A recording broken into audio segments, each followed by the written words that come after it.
दाता जी,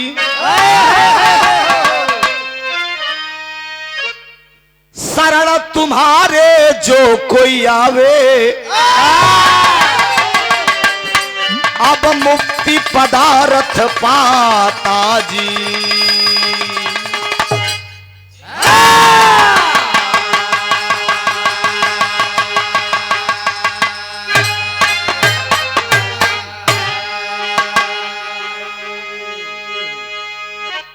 वेद चार जर कथित वार,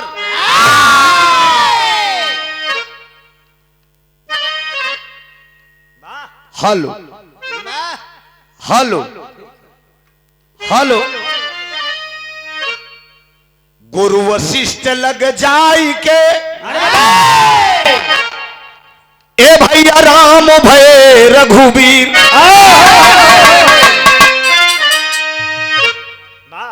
संदीपन लग जाई के, अब कृष्ण भय यदुवीर।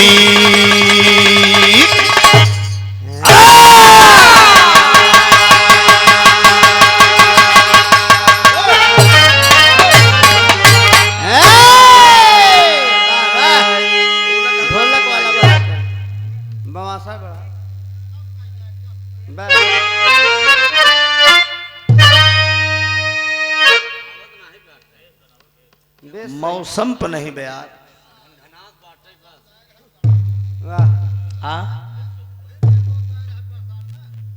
मैकवा पे मैकवा गाए रहे। हाँ दोबारा चढ़ा था। अच्छा हमहू के याद। हाँ भाई चौकियों पर गाए रहे, हाँ स्थानों पर गाए रहे। ठीक हो, बनवावा जाइयो का जवन गड़बड़ हो के बनवा ले जाए, टेंशन ना ले आप न परेशान हो। पुरनिया में नहीं है, काहे दिक्कत उठावत है।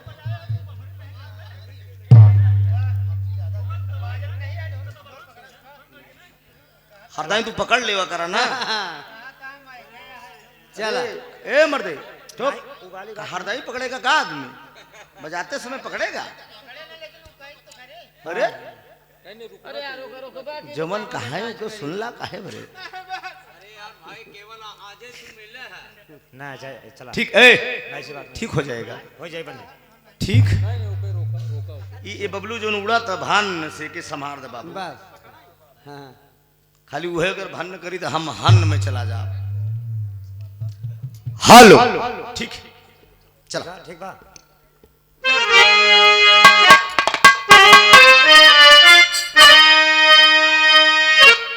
सिस्टम आपका खूबसूरत है, कोई दिक्कत नहीं है, बना दीजिए बस। बाजा आपका नंबर एक है यार, कमी थोड़ी क्यों है कोई, न तोरे बाजा में कमी बा न तोहरे में कोनो कमी बा। ये कहा तो गड़बड़े बा ना, लेकिन फर्क बा कि तू हमसे तालमेल रखबे तो ठीक, और दूसरे के तालमेल में चलबे तो काम गड़बड़ाई जाए। जान ला। नमो नमो विद्येश्वरी, मां नमो नमो जगदम, अरे भक्ति जनन के कार्य हितमा, अब करती कहाँ विलम्ब।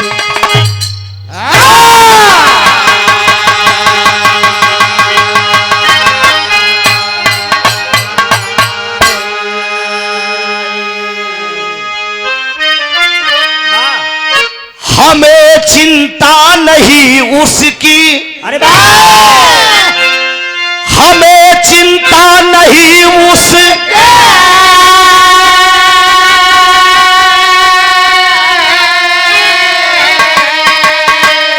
अरे उसे चिंता हमारी है।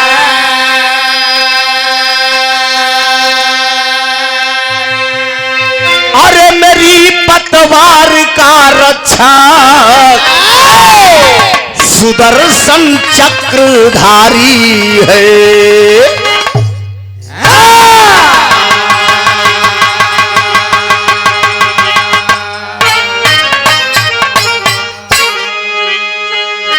माता तुम हो कष्ट निवारणी, माता तुम हो कष्ट निवारण।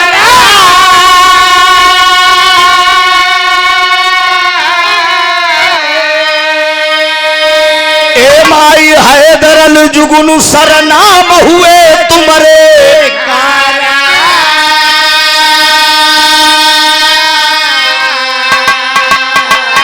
कि हे जग तारन तारन कैदा माँ हमार।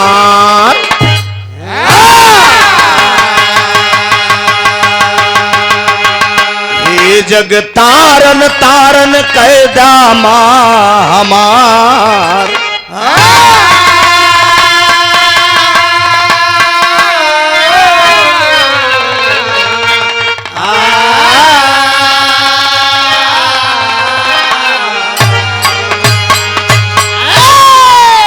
विष्णु महेश विधि गणेश शेष ध्यान करऊ, हरऊ मम कलेश यह संदेश प्रभु मेरा।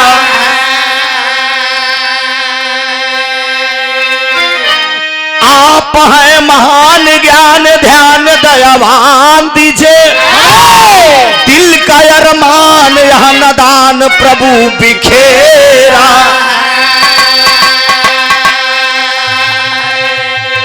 तो भक्ति का हो रंग ढंग जंग में उमंग उठे,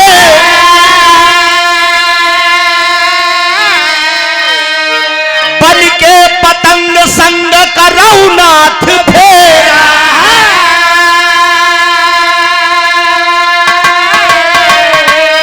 अरे या पालनहार, अरे या पालनहार सृजन हार रामधार कहे, हैदर है लाचार हे करतार अभी अधेला है।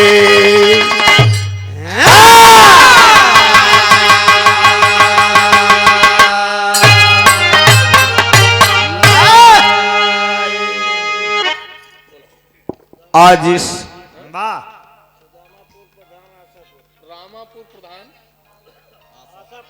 रामापुर प्रधान सुदामापुर पूर्व प्रधान आशापुर 51 रुपया। नमस्ते भैया के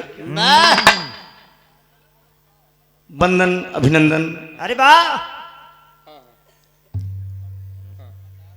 9 वर्षों से लगातार आया है केकर फोन आई गया दादा इमरजेंसी कॉल भैया इमरजेंसी तो नहीं रहा ठीक सब देख लेवा करा करा डिस्टर्ब होता दिमाग से ना क्या बात है। ग्राम आया है कलवारी जिठवारा जिला प्रतापगढ़। पूज्य बड़े भाई भैया भैया इससे बड़ा हथियार नहीं हमारे पास। वाह जोन बाबू घरे हो प्रधान जी। हाँ नहीं तो अब बात हाँ बतिया था वही बेरे थे हम हाथवा जोरे है ना।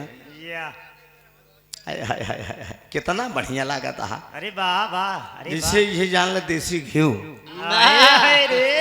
दोस्त वंदन आप सबके करते हैं। हम सब कलाकार है बाबूजी आप सबको चरणों के दास हैं। अरे वाह वंदन अभिनंदन है आप सबका। आजा भैया ले ले भैया के मोहब्बत में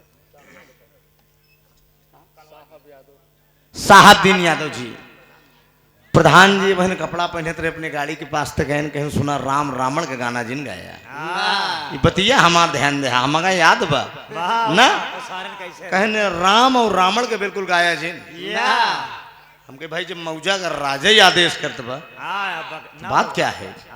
आय है मोहब्बत में 51 रुपया वो वंदन अभिनंदन है। हमारे कमलेश भैया का प्यार आया है भाई अशोक जी लवलेश जी हम पर साल भी गाना है मंच पे गाए रहे बाबूजी। हम सुमित्रा नंदनी कमलेश भैया हम जब कपड़ा पहनत रहे बाबूजी हमें बतिया याद बा घरवा में कपड़ा पहनत रहे कहन भैया आप यहाँ साल से हम शुरू कर दे भी रहा हमार जब तक जिंदगी रही बाबूजी की बरखी जब तक करब एक मंच आपको फिक्स रही। हमके बहुत बहुत वंदन अभिनंदन। यह बार हमके केकरे साथे देता हा जोड़ा या कहें छांटे यहाँ हमरे छोटकऊ शिवराम के। अरे वाह हमके अरे बाप अरे बाप रे बाप अरे हाय रे एक दाएं तो हम हड़बड़ाई गए वाह तो नाम सुन के ओहो ओ माय गॉड अरे बाप रे बाप। हमको अच्छी बात है दोस्त। गायक कलाकार आप शिवराम यादव जी वाह खाली इतना ही लगावत कि हलचल उलचल लगावत है खाली शिवराम ना बहुत सही बहुत गवैया बीच खोपड़ा लगाई लिए थी विषधर लगाई लिए थी टाइटल में तो टाइटिल में एक ही मनीष मंचल तो भाई इन्हों को नाम केवल शिवराम बा हमार नाम त्रिभुवन नाथ बा जौन मतारी बाप धई देन वही नाम प्रसिद्ध गवा आजाद बा लेके प्रचार किया जात बा। या अगल बगल इर्द गिर्द से मेरी माताएं बहनें अरे बाबा बहु बेटियां वाह और ग्रामीण अंचल से चलकर आए बिरहा के हृदय सम्राट श्रोता बंधु अरे वाह पूज्य बाबूजी अपने जमाने के स्वर्गीय पिता श्री राजा राम यादव जी बिरहा के एक बेहतरीन कलाकार थे अरे दोस्त। वाह बाबा वो जमाना गुजर गया वो आत्मा जहां भी हो जिस रूप में मालिक करे स्वर्ग में उच्च स्थान मिले। एक जोरदार तीनों भाइयों के लिए ताली हो दोस्त। बहन बाबूजी पिता बहुत कुछ करता है बेटे के लिए। हमारे शिवराम भैया सुनाए ने वाह वाह देखा तनी माई के वंदना हो जाए। हम पूरी टीम के साथ हमारे बिरहा के भगवान अरे बाबा शकील अहमद जी आए हैं पूरी टीम से। सलाम कबूल हो दुआ दे हम बच्चे अपने फन में सदा कामयाब रहें। कि वंदना गाय देखी हम शकील भैया अरे भैया कमलेश भैया ध्यान दे ई वंदना हमारे गुरु जी के आखिरी रहन दुनिया से दोस्त। धरा मुन्ना क्या बात है क्या बात है। अरे भैयन के अगवा मई हो अरे भैयन के अगवा मई अब ठाढ़ई अरे भैयन के अगवा मई अब ठाढ़ई कुछ सूझत ना अब गाई का बस बाटे सहारा माई का भैयन के अगवा ठाढ़ई कुछ सूझत ना हम गाई का बस बाटे सहारा माई का भैयन के अगवा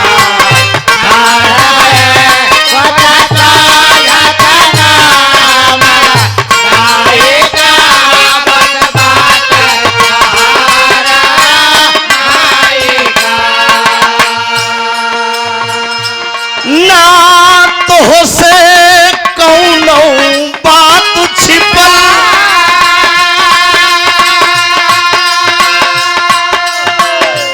ना तो से कौनो बात छिपल मैया सब कुछ तू जानत है के करा मन में का भाव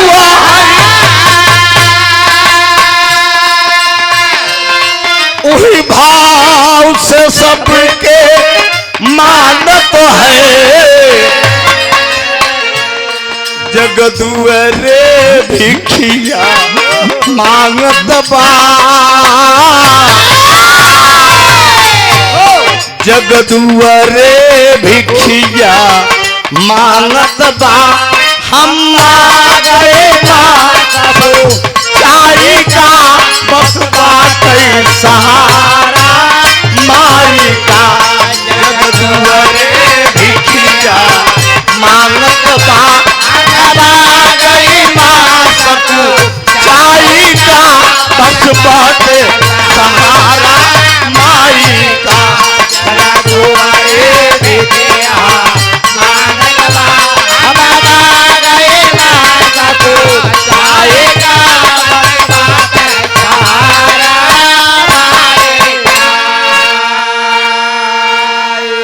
अरे भगवती तुझसे का छी बाबा महतारी। परसों की घटना बताऊं शकील भाई। परसों हम पूरी पार्टी में मर जाते दोस्त। पेपर में आप सब पढ़ते हैं कि बिरहा गायक कलाकार त्रिभुवन यादव पूरी पार्टी के साथ दुनिया में नहीं रहे। बनारस में गाना रहन बाबूजी, कहाँ रहन? पहाड़िया मंडी में, मिर्जापुर के बबलू बावरा से। और आई गाड़ी पहुंची भाई से, भयंकर एक्सीडेंट हुआ नेशनल हाईवे। ड्राइवर चाबी छोड़ के भाग गया। प्रशासन के लोग आए, जनता बटुर गई। ईश्वर का लाख लाख धन्यवाद आप सबके बीच में है दोस्त। गाड़ी गड़बड़ हो गई। कल पूरा हम ठीक करवाए उसको, किसी प्रकार से स्वयं चला के लेके गए प्रोग्राम में। प्रोग्राम किए, फिर लौट के घर आए दोस्त। तिही मेरे कहना बा भगवती कि ना तो से कौनो बात छिपल, ना तो से कौनो बात छिपल, मैया सब कुछ तू जानत है।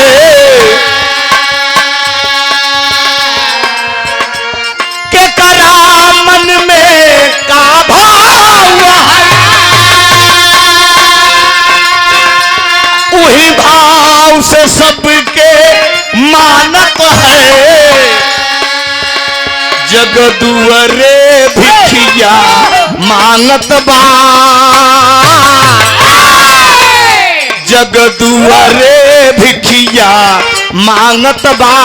अम्मा गई माँ सबू चाई का बाटे सहारा माई का, दुअरे भिखिया मांगत बा।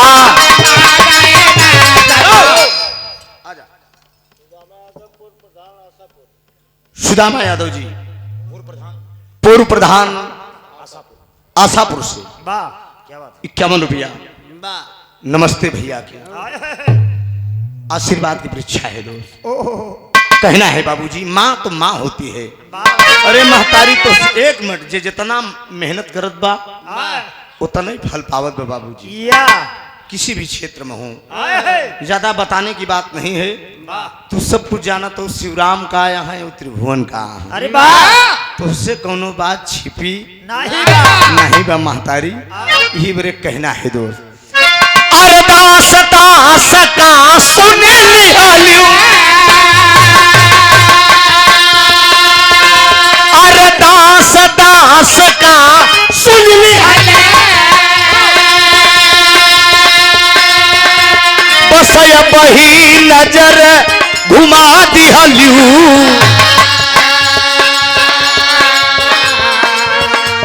अधियार रहलू जियार भई, सब रीत क प्रीत निभा दिहलू। जब तो हई झोली भर दिहलू, जब तो हई झोली मोरी भर दिहलू। दूसरे से हाथ पर सारी गावत बाटे सहारा माई का, जब तो हई गाले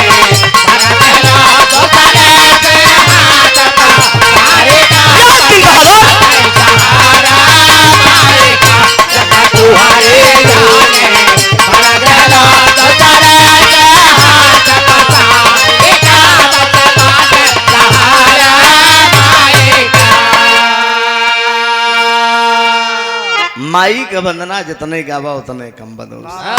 अब आज काल का गवैया पहले तर्ज गाय ले थे।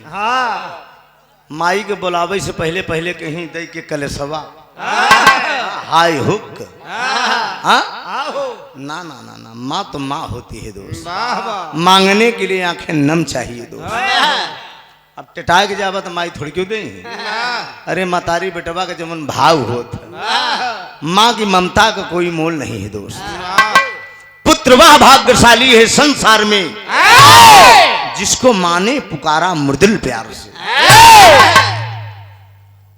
अब 11 अक्टूबर का हमारे विजयलाल का गाना रहा ना, नेट पे आप सब देखे हुए, चंदौली जिला में वाह गुरु जी के नाम लेत लेत विजयलाल जी रोई दे, कहीं पेट नहीं भरा। पेट अगर भरा है तो इस धरती पे भाई हैदर जी से।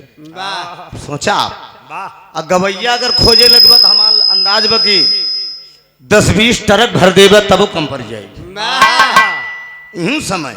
या लेकिन केहुए केहू के वैकेंसी लागे दिबे जे जितना गोता लगेगा उतने बाबा खियाल पहन के मार हीरो बने चाहत कि कितना बढ़िया हमका लाइन मार दे।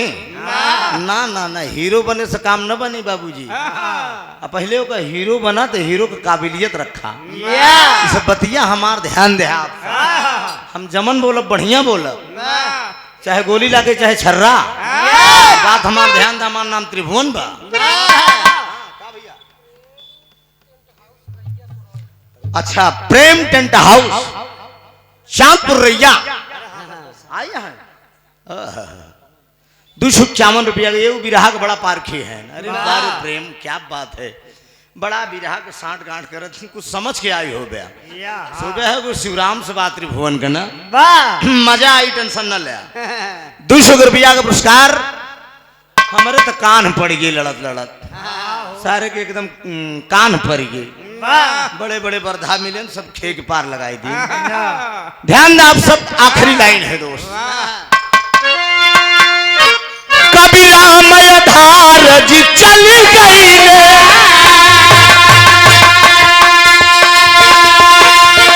कबीरा मैं धार है दर गई रे, तोरी धूल लगा के मथवा में उनकी मर्यादा है मैया। राम गुलाब अनिल जी के हथवा में तोरा त्रिभुवन नाथ बाउर जननी, तोरा त्रिभुवन नाथ बाउर जननी। इंसान न ये कहूँ पाई का बस बाटे सहारा माई का, तोरा त्रिभुवन नाथ बाउर जननी। एकदम मिठाई के मुन्ना अब राज नहीं।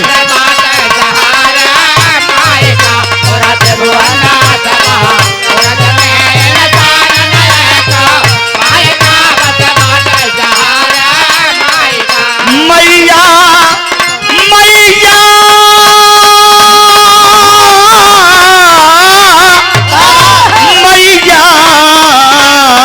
मैया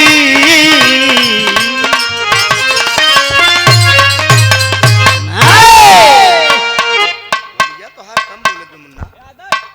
ए ढोलक सही करो यार, ढोलक सही करो, टंकी दबी दबी टक टक बोलना चाहिए इसको। अच्छा मॉनिटर बढ़ाया। कार्यक्रम के आयोजक अरे कहाँ गए ने बबलू, कहाँ गए मुन्ना? हेलो, जिक्र ज्यादा तारीफ कर दी है होता। अच्छो कम हो गया। बबलू कहाँ गए नार, उनका बुलावा। ठीक है मुन्ना, ठीक बस। आई सीटी वाला मर्ज कहाँ से बा भैया?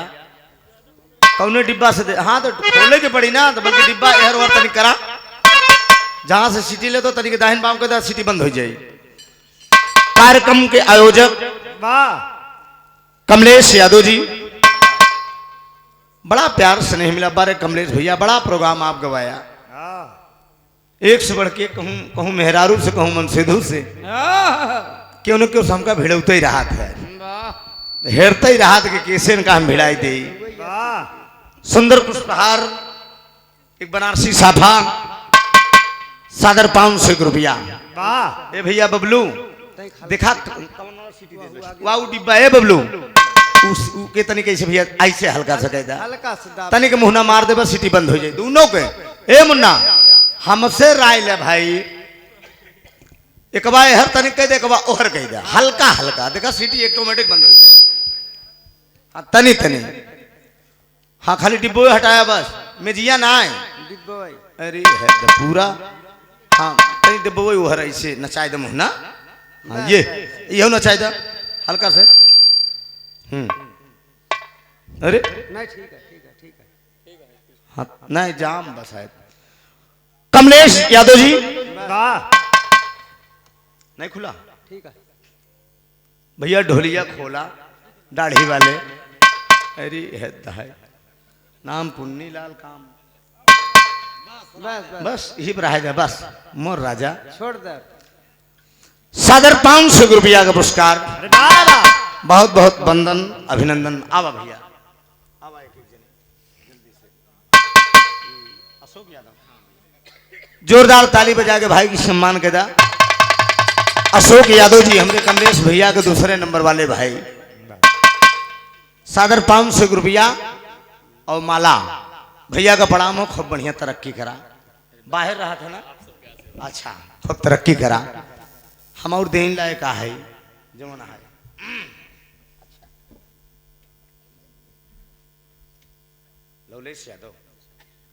लवलेश यादव हमारे कमलेश भैया के सबसे छोटे अनुज सुंदर पुष्पहार 500 रुपया का पुरस्कार।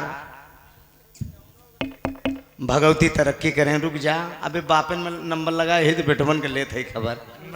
अब हम थोड़ी हो हड़बड़ा के जल्दी जल्दी पैसा थाम ले नहीं भाग जाएंगे हाँ अब ये मन बनाए के आए हैं त्रिभुवन का माला पहनाए कि हट नहीं सके चाहे घंटा बाद पहना बम जान ल शकील भाई 1 घंटा अगर खड़ा कराए रहा तो खड़ा रही लेकिन पैसा माला ले से खड़ा रहेंगे हम गवैया नहीं कि जल्दी जल्दी डाला नहीं भाग जाबे चला जा 500 रुपया भैया का प्रणाम हो आशीर्वाद की परीक्षा है।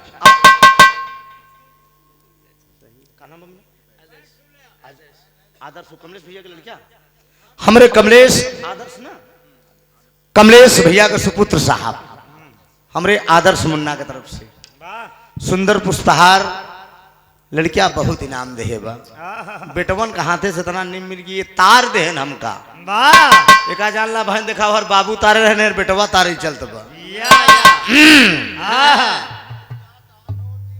अहिर भगवान हो। अरे कहूँ कहूँ यह बोलत कि 70 बाभन 30 फकीर और सबसे उत्तम एक है यही जाने चाहते रहे ना।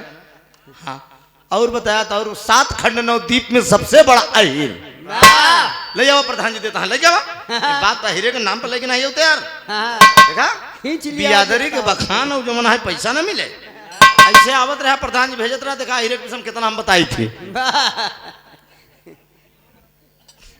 हमरे प्रधान जी बड़ा मस्त मनाई हैं बाबूजी ऐसा प्रधान हम नहीं देखे। अरे वाह पैसा भले आप कम भिजवा बता लेकिन दिलेरी बहुत है तुम्हारे अंदर वाह ई मानव या बराबर बाबूजी कि दिल इंसान का बड़ा होना चाहिए भाव बड़ा हो चाहिए और प्रधान तो तलनी को सुन के बात खसक दे आप तो बैठा इससे बढ़िया और कौन भाव हो चाहिए बाबूजी। बहुत बहुत वंदन अभिनंदन मास्टर और से तनी बाबू आए रहे अहरो से तनी के बाबू को बुलाए न ज्यादा नई रहे न ज्यादा पुरान रहे बीच वाली मार दे बहादुर।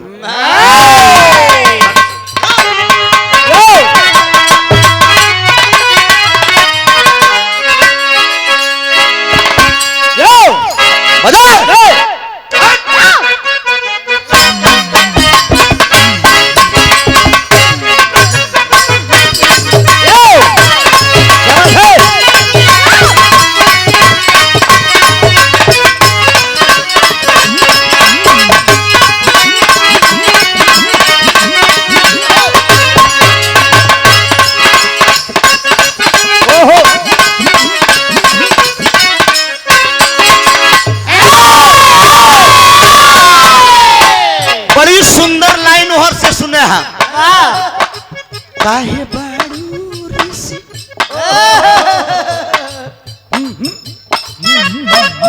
काहे बारू ऋषि आई तो के झुलुआ झुलाई लागल सावन का महीना तो के कजरी सुनाई वैसे मेहरारू से विराह होते इतना मजा ना हो शिवराम भाई जितना मजा तोहरे साथे आवत बा खाली तो मुस्कुराहट जान मार मोछा के तेरे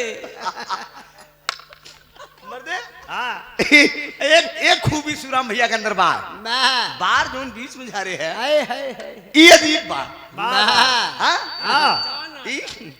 ये बरत शिवराम यादव सुल्तानपुरी पहचान होता वो बिचवा वाला हाँ देखा ये लाइन बा भक्ति रस भाई है हमसे बड़ा है इनकर मलकिन हमार भौजाई लागत समझा ये हमारे वाली से नहीं बोल सकते लेकिन इनके वाली से हम बोल सकी थी सही बात बना भाई हमार वाली भयाहू ला गए शिवराम तू नाती नतकुर वाला हम भैया है नहीं लड़किन के करे है इशारा हो निमिया के दरिया के डोलिया बनल बा निमिया पतैया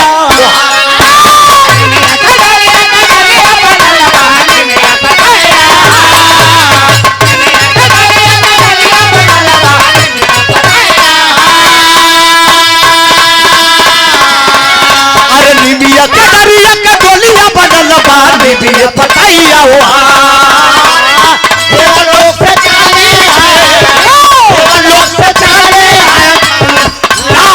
देवता बन गई लंका नारी न हो देवता बन गई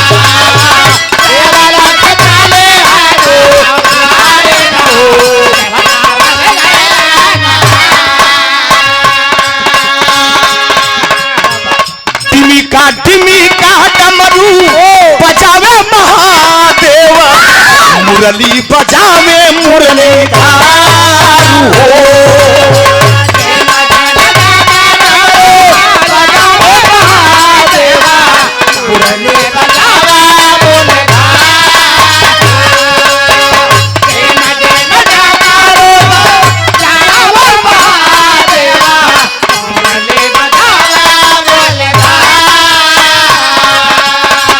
आगे ब्रह्मा जी पोथी बचाता रहले आगे ब्रह्मा जी पोथी बचाता रहले बजरंगी ध्वजा के ऊपर हो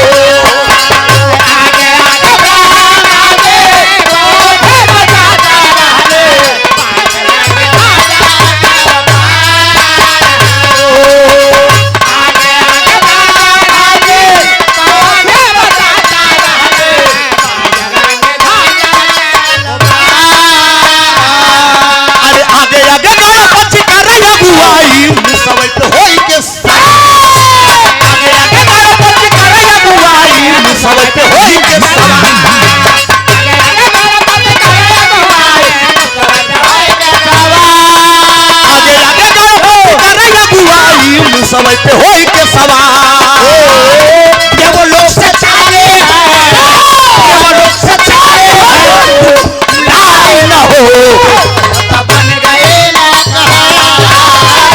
वो लोग सच्चाए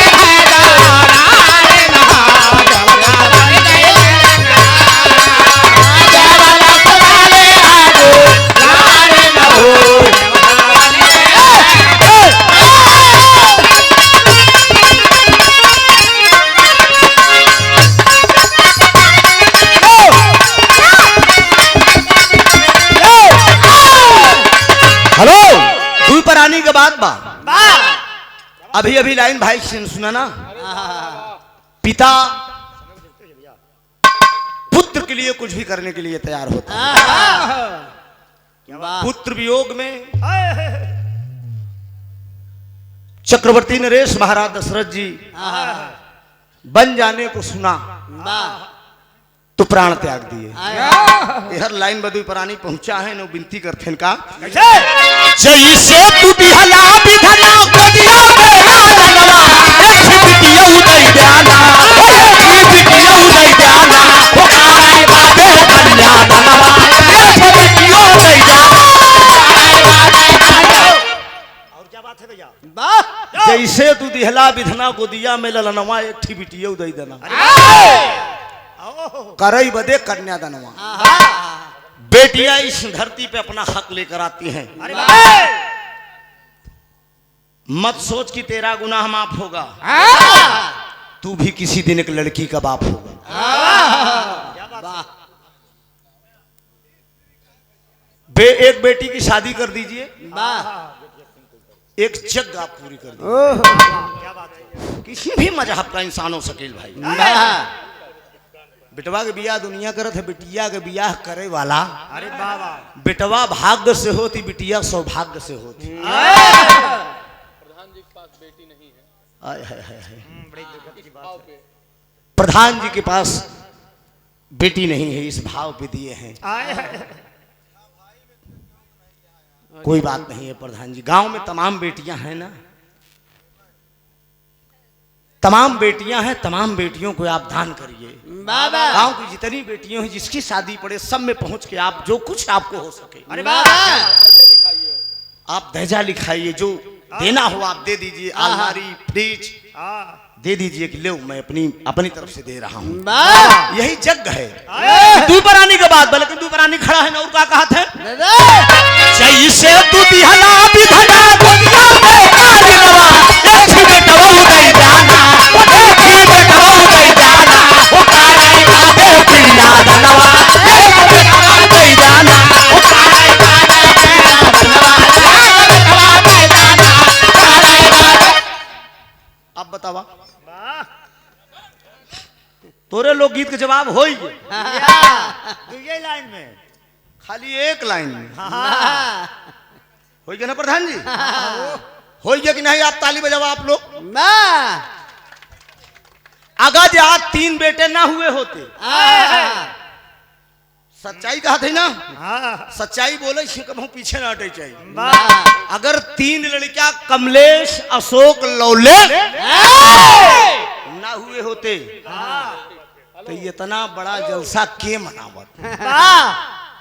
पूर्व प्रधान सुदामा यादव, उनके पास बेटवा नहीं है। पूर्व प्रधान अरे वाह सुदामा यादव, उनके पास बेटवा नहीं है।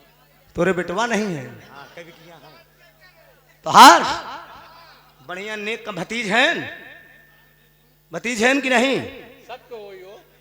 हाँ है ना, पूरे गांव के सब भतीजे तो है ना, सब लड़की तो है ना। सीता जी ने पिंडदान किया था। तब बिटिया है ना? हेलो प्रधान जी, बिटिया है? हाँ, तो जैसे आदि शक्ति जगदम्बा ने महाराज दशरथ का पिंडदान किया था, तो बिटियों को ऐसा कहती। टेंशन मत लीजिएगा, तुम्हें घाटे तक पहुंचाई दे, टेंशन न लेना। 2 लाइन जो वो गाय रहे वही पे मारा हुआ है, चढ़ली जवनिया में दई के कलेसवा।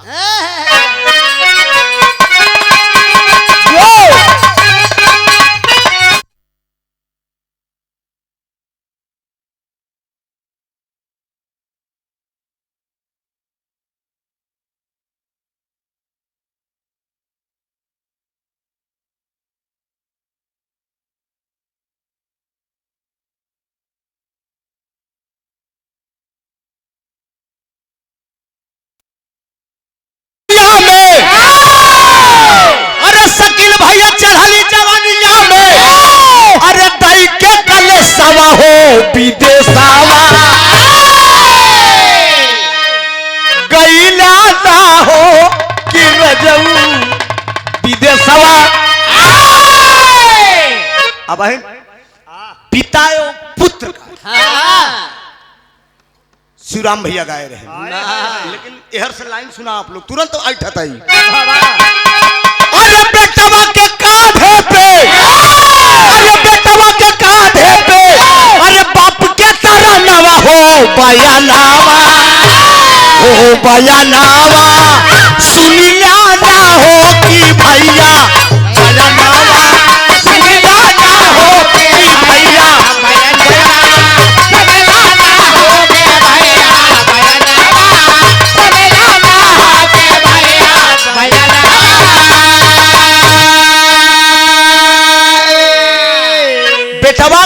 देह पे।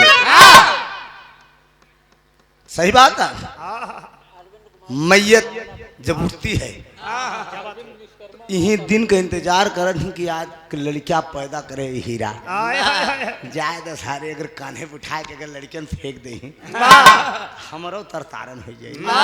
ये गर्व की बात है बाबूजी। आज ब्रह्मा विष्णु महेश 3 लड़किया पैदा करे हैं। तीनों लड़किया ये देखा 9 साल मनाए, 2 साल से विवाह करावत हैं, तरतारन किए। बेटवा अब सरवण के बतिया बताई, हाँ अंधी अंधा माई बाप रहे भाई, अरे तीर्थ कराई के अब करावे दर्शनमा हो बयनमा। खाली तो उनके हम ऐसे थोड़ा सा छीटा मारत है। हाँ? अरविंद विश्वकर्मा आशापुर की धरती से 100 रुपया भैया कपड़ा में सही बना। श्रवण अंधी अंधा माँ बाप को तीरथ कराए। क्या श्रवण जैसा कोई बेटा था? बेटवा अब लक्ष्मणा का नाम हो बताई, दुर्योधन का तार दे अरे मरले पे भाई, दुर्योधन का तार दे मरले पे भाई।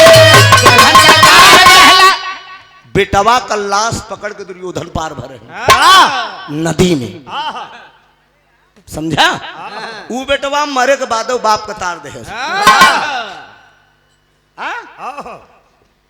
बेटवा ये भीषम के बतिया बताई, बेटवा ये भीषम के बतिया बताई, और चौथे पन में ब्याह रहे शांतन के रचाई, चौथे पन में सही बात। राजा शांतन के चौथे पन में ब्याह कराए हैं।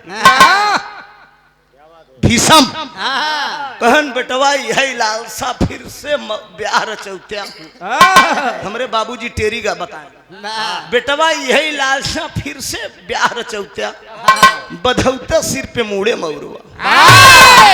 समझा? पर गए लंबा लंबा कहन बेटवा हम फिर से बियाह करे चाहिए थी, पहुंच गए मल्लाहे खिया धीमर मल्लाह खिया पहुंचन कहन हमरे बाबूजी से बियाह कह दे अपने बिटिया। समझा? कहन तू कहते तो ठीक रहा, तू अपने बाप से तो ई लाइन रही तो बच के आवे कि 20 मिनट को छोड़ के भी रहा शकील भाई।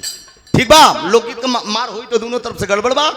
न रामायण से न महाभारत तो हमारे प्रधान जी का मांग बनाओ। रामायण महाभारत हो ना एक ऐसी अद्भुत कहानी, एकदम नया भी रहा मंच पर लगाए है, एकदम नया ही से शुरू करे चलता ही।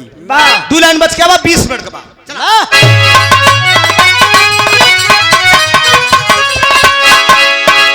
क्या बात है?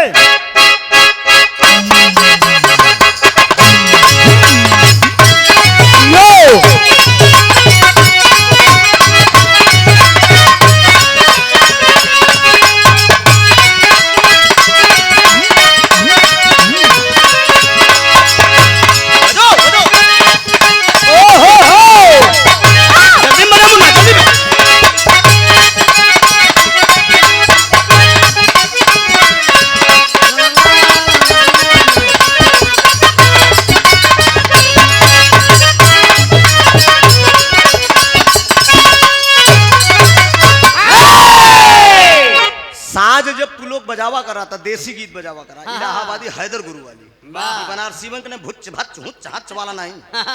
ये बात हमार ध्यान देवा करा। हाँ जब हमें गवाओ खो तो चाहे दोनों झटका में गवाओ करा।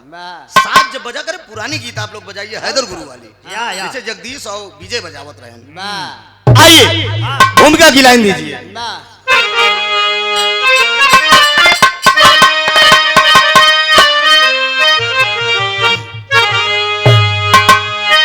गौर करेंगे। चेतन चपल चंद्रिका चंद्रमा की। शकील भाई बहुत बिरहा तो सुनत है। अनुप्रास अलंकार से भूमिका है। भूमिका में कितनी चा मिलेगी जरा गौर करिएगा आप लोग। चेतन चपल चंद्रिका चंद्रमा की, चंद्रामणि साचकुर चमचमाता, चक्षु की चितमन चमेली सिकाया, अरे चलत चाल चेतन सी चंचल चकोरी, चतर चित्तु चौहर चारु चारु वाचा।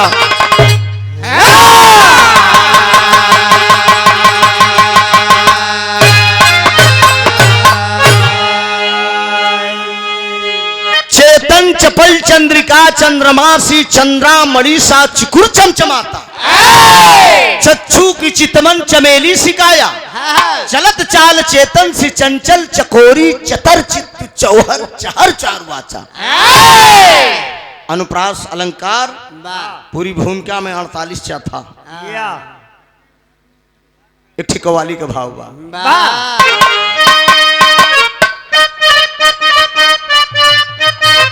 कव्वाली के गाय जनता विराट के पितामह जिन्हें पंडित परशुराम की उपाधि दी गई। जैसे लाइन पे हम आप बतलाते रहे, पंडित परशुराम जी इस कव्वाली को गाए। बड़ी सुंदर लाइन उनकी है। अरे उठ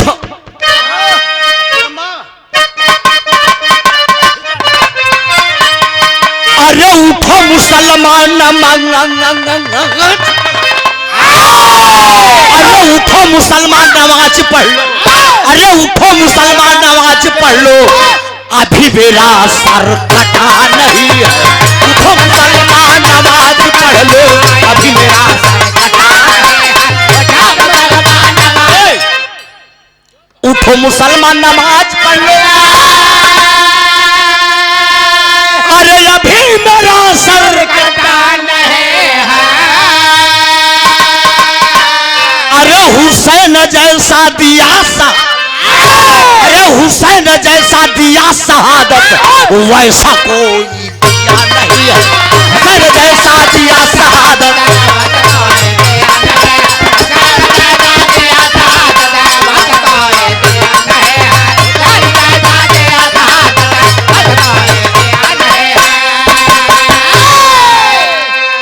जरा गौर करेंगे बाबूजी। India is the golden word, ये सोने की चिड़िया है, लेकिन भाव दिया गया।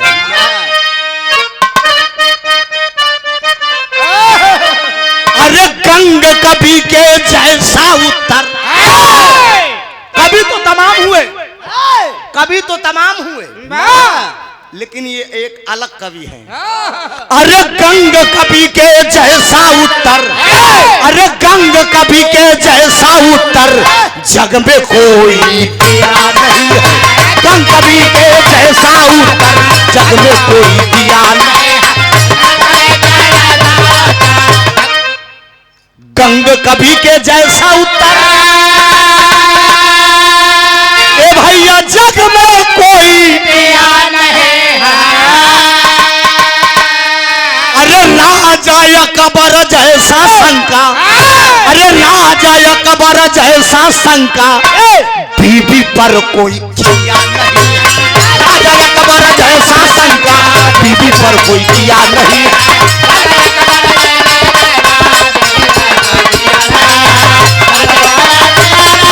हेलो हेलो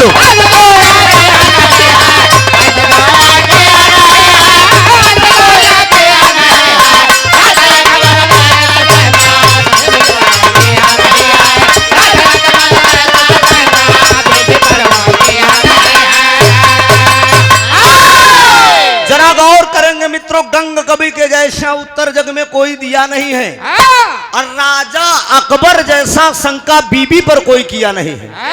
प्रधान जी, हर मर्द अपने मेहरारू पर कहीं कहीं शंका की जाती, लेकिन राजा अकबर के जैसा शंका मेहरारू पर क्यों नहीं करे। समझ ला। अखिलेश यादव सीनियर अभिकर्ता, भारतीय जीवन बीमा निगम, आप महोदय जी की तरफ से खोलन धाम निवाड़ी प्रतापगढ़ से 51 रुपया भैया को प्रणाम हुआ। आशीर्वाद की परीक्षा कहानी यहीं से शुरुआत बा। नजम का भाव बा डॉक्टर।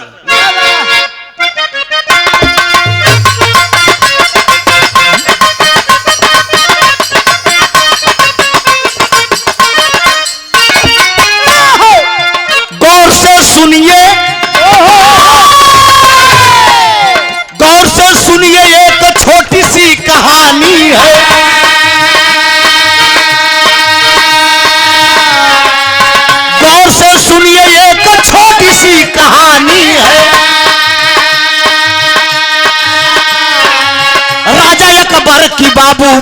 अब पुरानी है। एक दिन की बात, रानी जोधाबाई ने एक दिन सवाल किया,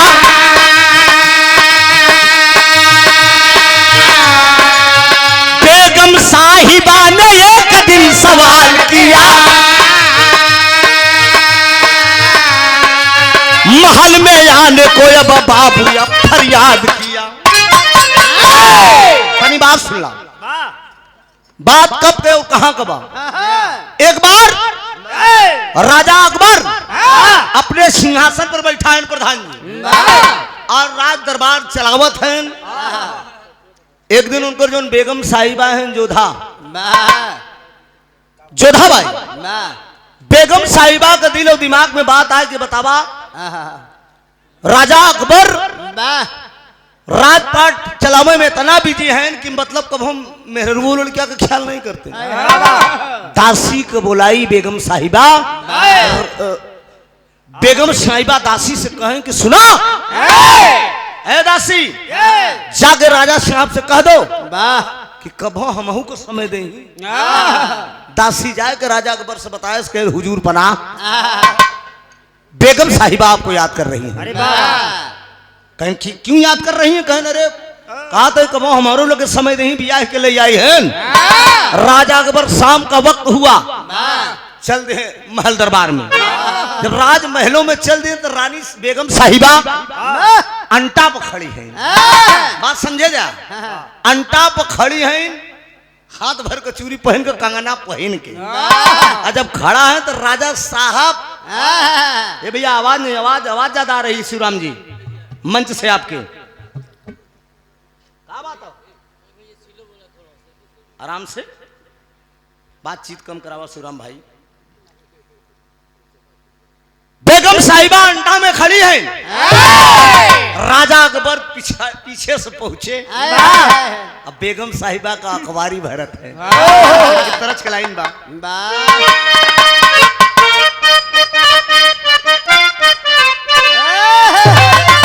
फिल्म का नाम बा अमर अकबर अंथली।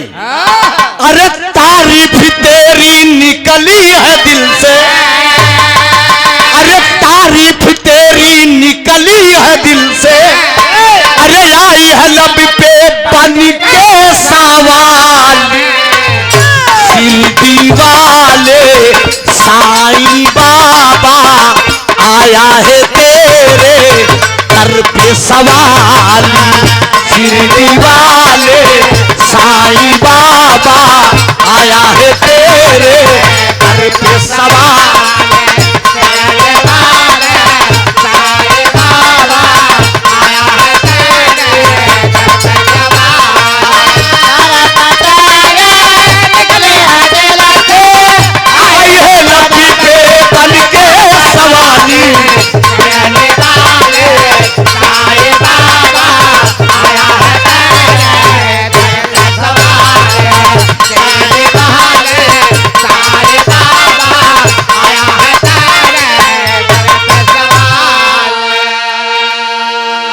जोधाबाई खड़ी हैं और राजा अकबर पहुंचन पीछे से अखबारी में भरन जोधाबाई के। कहा अरे आस लगाए बैठा हूं कब से, अरे तू तो है मेरी सपनों की रानी, मेरा सब कुछ तुझ पे निछावर, बाहों में दे दे अपनी जवानी, मेरा सब कुछ तुझ पे निछावर, बाहों में दे दे अपनी जवानी, मेरा सब कुछ तुझ पे निछावर, बाहों में दे दे अपनी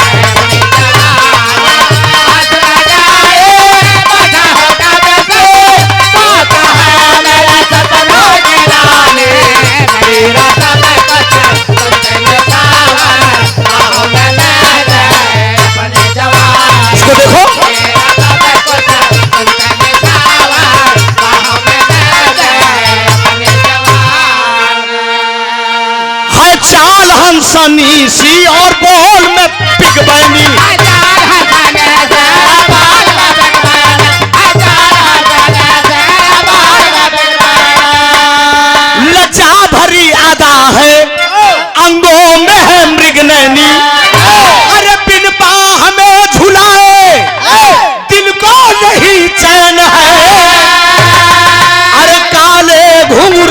बाल जैसे दिन में हुई रहन है।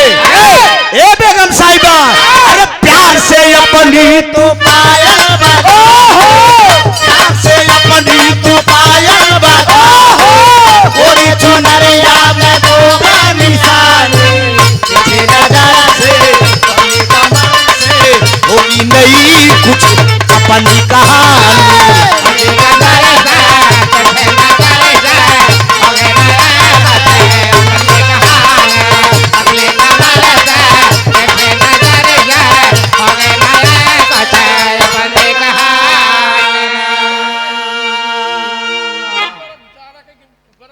भाई हैं, बड़ा भाई हैं, अब इनसे न मजा ली तो मजा कैसे ले। छोट भाई लुरियाई तो हमें कोनो बात न भाई, हम इनसे मजा लेते, खड़ा हुई हम से मजा ले ना, मजाक एकदम फुल छूट दे थी हम। ये जनता जनार्दन बरियाई हमारे शकील अहमद जी बहुत अच्छे बिरहा के, वो दिन मुझे याद है। यहीं कहीं बिरहा हमारा रहा ना, जब आप पहली मुलाकात हुई थी, कोनो को भैया से बिरहा रहा, एक पक्षी हो रहा नहीं रहा, लोग उ गवैया के गौना में पूरा मनैन रहे। हम कितनों का बढ़िया गाई कहा भाई अब है राज जाएगा छोड़ा, और पहले से सब यूनिट बनी बनाई रही। हीरा तू बजावत रहा हूँ दिन हमारे साथ, याद बा ना था। शकील भाई पहुंच के केले ललकार देहन, कहन इतना अच्छा कलाकार तुम लोग जो है पक्षगिरी कर रहे हो। हाँ, वो दिन मुझे याद है, और वह घड़ी वह दिन से हमारे शकील के दोस्ती भाई। आज ये दोस्ती इतनी बढ़िया है कि कोनो कार प्रोजन पर तो हम इनके खिया जाई थे, हमारे यहाँ आवत, ये मित्रता हो गई है। सादर लखनपुर गांव बा, लखनपुर। अब इतना गांव के बाद छोड़ा, इतना जिला घूम रहे हमें याद है, हम जिला का नाम नहीं बता सकते। सुंदर पुष्पहार, बहुत माया का आशीर्वाद, सलाम कबूल हो, दुआ दे हम बच्चे अपने अपने फन में कामयाब। खुदा करे सलामत सुबह हो शाम रहे, खुदा करे सलामत सुबह हो शाम रहे, बात मरने के जमाने में फकत नाम रहे। तू बुरा काम करके डेरा अपना खूंच किया, तेरे मरने पर सर पर बुराई का इल्जाम रहे। अरे टीएन याद कर ले, एक दिन तेरी भी मौत आएगी। अरे टीएन याद कर ले, एक दिन तेरी भी मौत आएगी। तेरे मरने के बाद इस जहां में कलाम रहे, बात मरने के जमाने में फकत नाम रहे। सलाम कबूल, दुआ दे। बेगम साहिबा का कवारी में राजा अकबर भर ले, और कलैया जब थामे तो ठीक कंगन पहने रहे प्रधान जी, और कंगन हाथ में आई गए। कमलेश भैया, बेगम साहिबा का कंगन हाथ में आई गया, जब कंगन हाथ में आ गया, कंगन टूट गया, बेगम साहिबा राजा अकबर से हाथ छोड़ा के चली गई। दुनिया का मालिक परवरदिगार राजा अकबर पूरी रात नहीं सोए, बेगम साहिबा का केवल कंगन टूट गया है। गौर करेंगे, बहुत वेद पुराण का बिरहा आप लोगों ने सुना है, ये एक नई खोज है इतिहास के अंदर। पूरी रात तक राजा अकबर नहीं सोए, सुबह दरबार लगा, कचहरी लगी, बीरबल मंत्री हाजिर, बीरबल से सवाल कर रहे हैं राजा अकबर। ए बीरबल, एक प्रश्न मैं आपसे करना चाहता हूं, इसी का उत्तर मुझे चाहिए। कहे हुजूर पनाह का पूछे चाहते हैं? कहें प्रश्न मेरा यही है, ना कोई बाजा है शकील भाई, ना कोई बाजा है, ना कोई बजाने वाला है, लेकिन पूरी रात मेरे कान में ठन ठन की आवाज गूंजती रही। क्या बात है? बीरबल काहे को इशारा करता है? बीरबल मंत्री कहा सुना, ना कोई बाजा है, ना कोई बजाने वाला है, पूरी रात ठन ठन की आवाज तोरे कान में गूंजी, इसी का मैं उत्तर चाहता हूँ।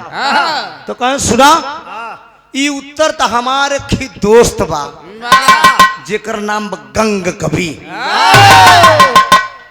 उहे दे सकत है। दरबार में पेश किया जाए, मुंह मांगा इनाम दूंगा, अगर ना बताए पाए तो गर्दनों काट दे।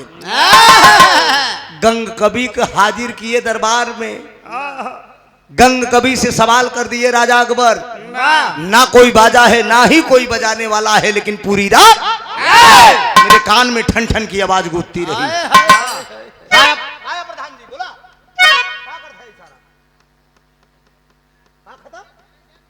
ऐसे भी रहा हो तो ऐसे करते हैं, ऐसे इतनी जल्दी होता विराह कोनो नान के बाटे जो खत्म कर दी ना। तो हम विराह गा रहे हैं ना, अब वो खड़े होंगे तो वो भी विराह गाएंगे। ऐसा नहीं होता है जैसे आप इशारा कर रहे हैं। नहीं भाई, विराह गा रहा हूं। विराह में थोड़ा समय लगता है। लोकगीत हो बेकार। लोकगीत थोड़ी क्यों गावत है कि मतलब बस ऐसे बन गई दी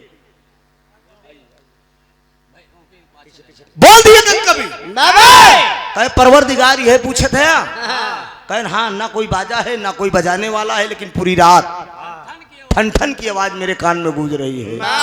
गंग कभी कहा सुना हुजूर पना, हम आपके प्रश्नवा का उत्तर बतावत है। बहन जब आई गवन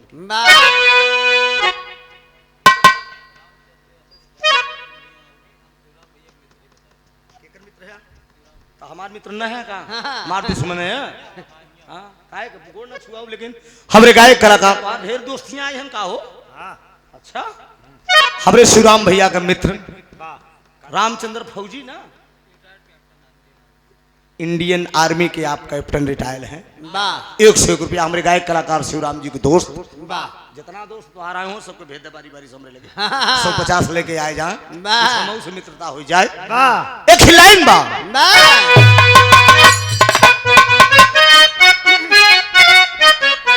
बस बस। बहन जब आई गवन की रात,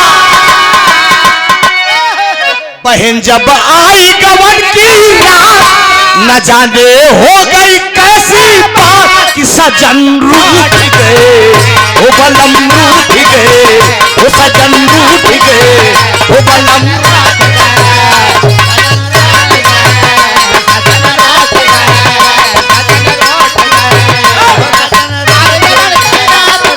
हो गई कैसी बात कि सजन रूठ गए, ओ बलम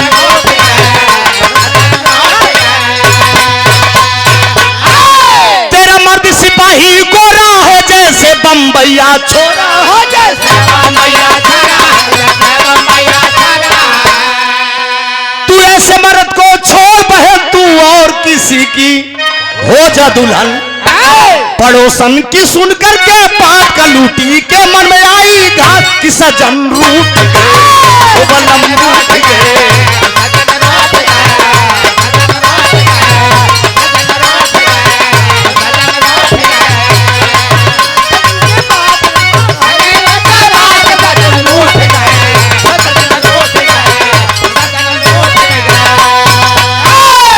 शुभ तिलक उत्सव में 18/11/2024 को गायक कलाकार पंकज भारती, गायिका सोना सुहानी, प्रमोद सरोज, विनोद सरोज, मलवारी जेठवारा कलवारी में यही गौना में बा 18 का ना विराह सोना का और पंकज भाई का। हमारे हीरा भैया के जो हारमोनियम बजाओ थे इनके भाई हैं, इनके बड़े के भ्राता जी का प्रोग्राम ई गांव में बा। आप लोग सुना, आनंद ला, लेकिन आज का आनंद यहाँ कर लिया। गंग कवि से राजा अकबर बोल दिए कि न कोई बाजा है ना कोई बजाने वाला है, लेकिन पूरी रात ठन ठन की आवाज मेरे कान में गूंज रही है। राजा अकबर कहा सुना हुजूर पना, उत्तर तो है हम देते हैं, उत्तर तो है हम बतावत है। कहन बोलो कभी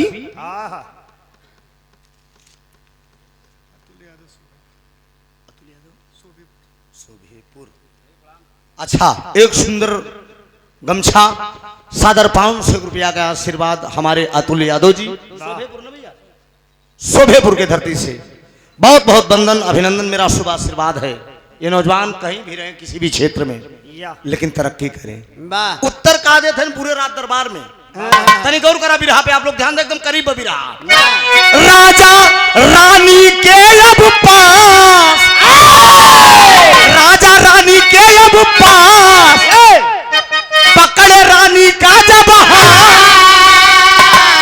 राजा अंटा के अब पास, पकड़े रानी का जब हाथ कि कंगन टूट गए, वो कंगन टूट गए, वो कंगन टूट गए।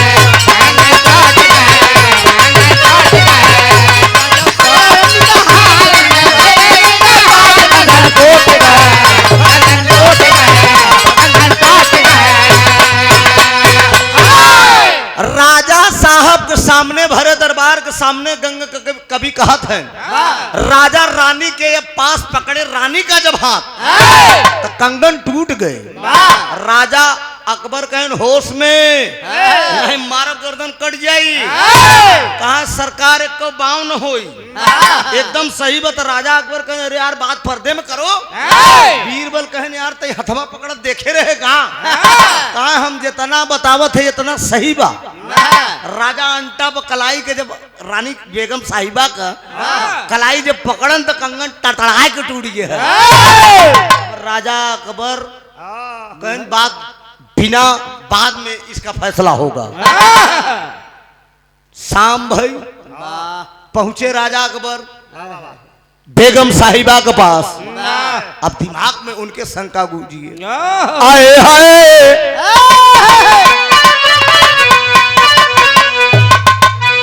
दे दे मुन्ना दे दा।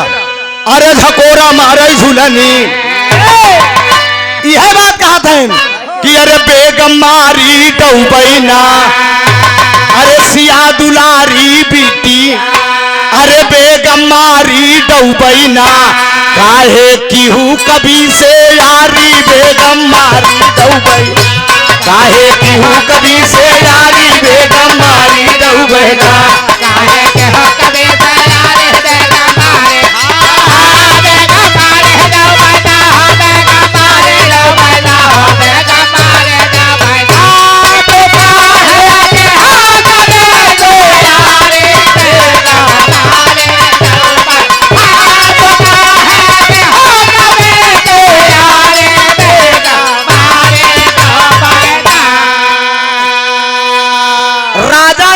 पहुंचे जोधाबाई के पास बेगम के पास। कहे नहीं बताओ दुई परानी के बाद पर रात में अंटा पर तोहार कलाई पकड़े है कंगन टूटा कबीबा का कैसे मालूम भरे दरबार में कहा राजा जब थामे रानी का हाथ कंगन टूट गए। बेगम साहिबा कहन हुजूर पनाह अरे राजा तोरे शंका हो जबा तो गेहुआ कबाल लई गे सुगना अरे गेहुआ कबाल लई गे सुगना बलम बिना पूरी के तर से मैं तेरी डिम्पल कवाड़ी अरे मैं तेरी डिम्पल कवाड़ी राजेश खन्ना खोलो केवाड़ी। यार कुंडा तरफ गावत थी तो मेहरबान गावत थी कि मोरे दुल्हा कया जबे पढ़ाई अरे मोरे सैया कया जबे पढ़ाई हमारा कान पासा बिकाएगा दुल्हा कया जबे पढ़ाई हमारा कान पासा बिकाएगा।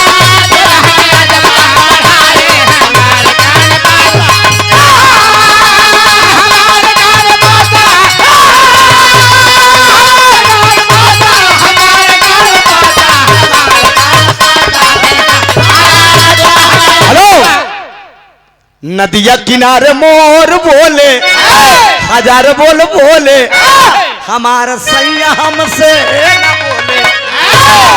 बाबूराम कैलाश गावत की गंगा नहाई हम चल बई घोड़ैया हम राजा।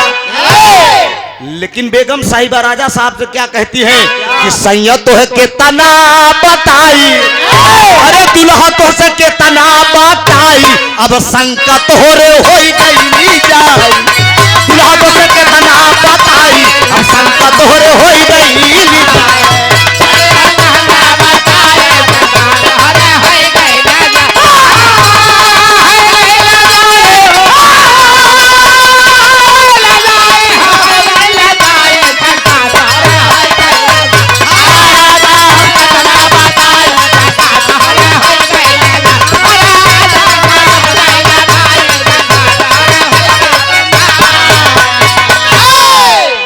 न सधवा न देखी दोपहरवा संझा सुबेरे दोपहरे तीनों टाइम हम घरे से बहरे निकलबे नहीं करे।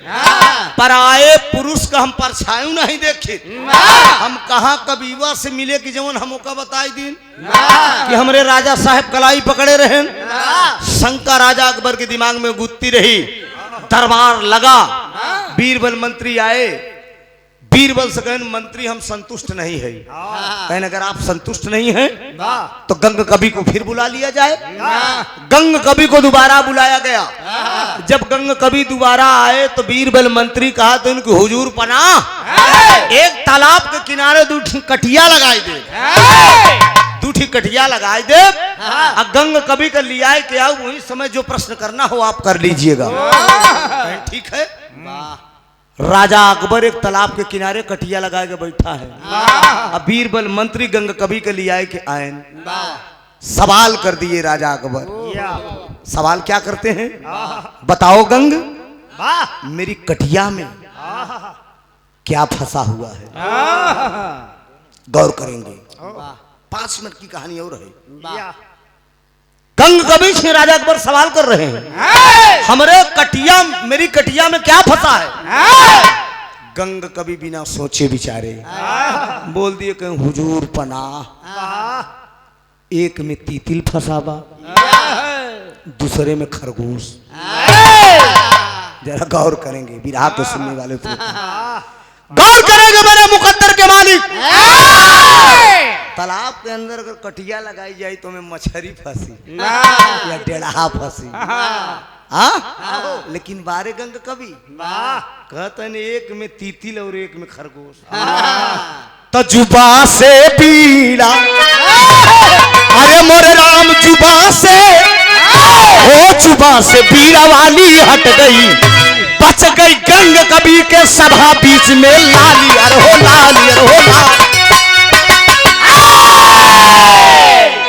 बच गई गंग कवि की सभा बीच में लाली। कहन तीतिल खरगोश फंसाबा। गौर करेंगे, पहले के जमाने में कवि के जुबा पर सरस्वती का वास होता था। कवि जो वाणी बोलते थे वो सत्य होती थी। लेकिन माता सरस्वती सोच रही है कि वाह, मेरा भक्त तो फंस गया। ये तीतिल और खरगोश बता दिया। माता सरस्वती को स्वयं गंग कवि की लाज बचाना पड़ा, तीतिल और खरगोश बनना पड़ा। तो पापड़ का भाव है।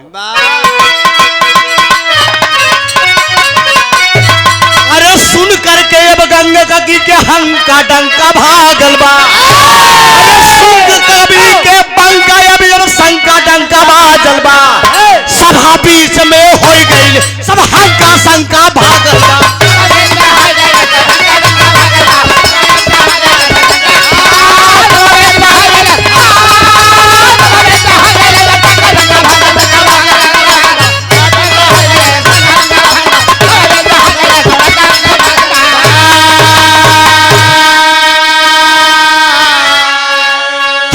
और खरगोश सुनला कटिया में फंस जाई हो। और राजा अकबर सोच रहे हैं गंग कवि पे भाई हो। अरे कैसन बताई के तू अब कैला शंका डंका भागल बा। सभा बीच में होई गईले, सब हंका शंका भागल बा। अवाक रह गए सब। तीतिल खरगोश जब फंस गया तो राजा अकबर तुरंत, अरे राजा अकबर तुरंत खींचले कटियावा ये भैया। राजा अकबर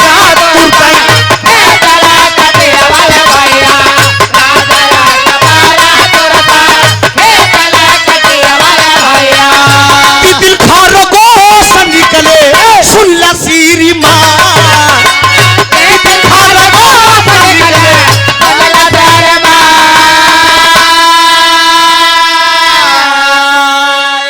गौर करेंगे, तीतिल और खरगोश की नाक और कान कटी रहती है। ये ट्राई कर लीजिएगा, कलयुग का भाव है। नाक कान कटा रहा था। ये राजा अकबर जो कटिया पकड़ के खींचे रहे, वही की वजह से नाक और कान छट गए। जो और का होत बा, माई सरस्वती बोलिन, माई सरस्वती बोलिन, गंग से बयानवा ये भैया। माई सरस्वती बोलिन, गंग से बयानवा ये भैया।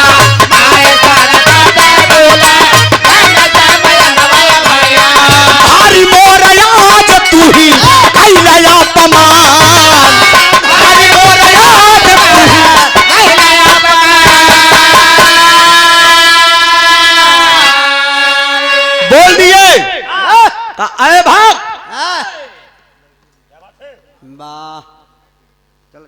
उनको जरूरत ना बा गाई डिस्टर्ब ना होगा ठीक अच्छा ठीक बता दीजिए सुनिए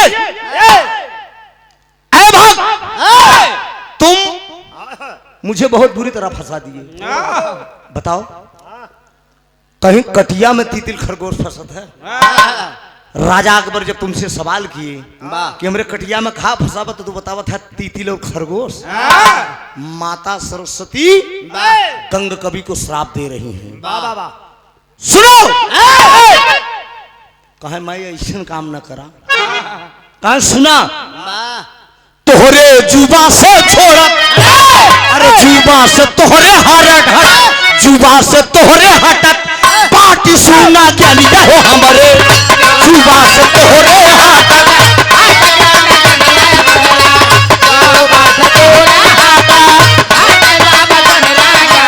अरे लेखनी में तोहरे हम हो भाई विराजमान माता सरस्वती बोलती है तुम अपनी जुबा से मुझे फंसा दिए मछली के जगह तीतिल खरगोश बतावत है चाहो तेरी जुबा से मैं हट रही हूँ कहन माई ऐसा न करा कभी की कीमत न होई पहले कभी जो बोलते थे शकील भाई वो सत्य होता था अब आज का कभी चाहे 100 बात बोले प्रमाण है इस बात का कलयुग में 100 बात कभी बोले एक को बात सही ना निकले माई कवियन का कीमत कम हो जाई बनारस में कवि है कोपा कवि कोपा कवि सुराम भाई सुराम भैया कोपा कवि ना जाना था ना वो हरदम पिए एकदम एक सांस में कितनी बात बोली भगवान जाने तो बोल दिए कि जुबा से जा रहे हो तो कहन माई कवि का कीमत कहाँ खत्म हो जाई कहन जाओ तेरी लेखनी में विराजमान रहूंगा जब कलम उठाओगे तो कभी गागर में सागर लिखेगा कलम में रहूंगी इसी कलम से तुम्हारी दुनिया में पूजा होगी और दुनिया में तुम पूजे जाओगे आखिरी बात कहा ये बना मिली ए भाई अब ना मिली ये भैया अब ना मिली तो देसी घी कई सुहारी अब ना मिली भाई ननुआ कई तरकारी अब ना मिली भाई अब नौकरी यही सरकारी भाई अब कुढ़ुआ यऊ गड़ारी कहा अब ना मिली ए शकील भाई अब ना मिली कमलेश भाई अब ना मिली अरे तचे कर मर गई महातारी अब ना मिली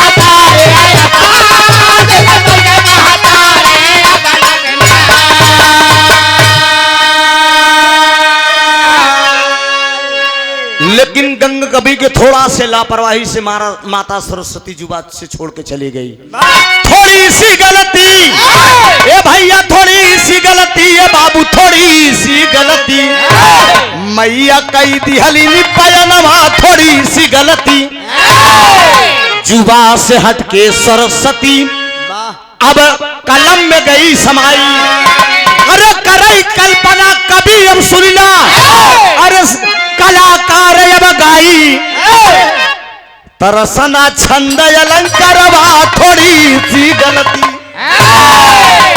लेखनी में कवि के आज भी विराजमान है गाने का शीर्षक बना कवि के जुबान से सरस्वती का भसी और तीतुल और खरगोश की नाक और कान कब कटी स्वामी गीतानंद आनंद भाई भुल्लू तक दिए कोतारी रामधार हैदर अली जुगनू गईले स्वर्ग जुबा से बीड़ा वाली हट गई त्रिभुवन नाथ का रक्षक बाटे बीड़ा वाली जुबा से बीड़ा वाली हट गई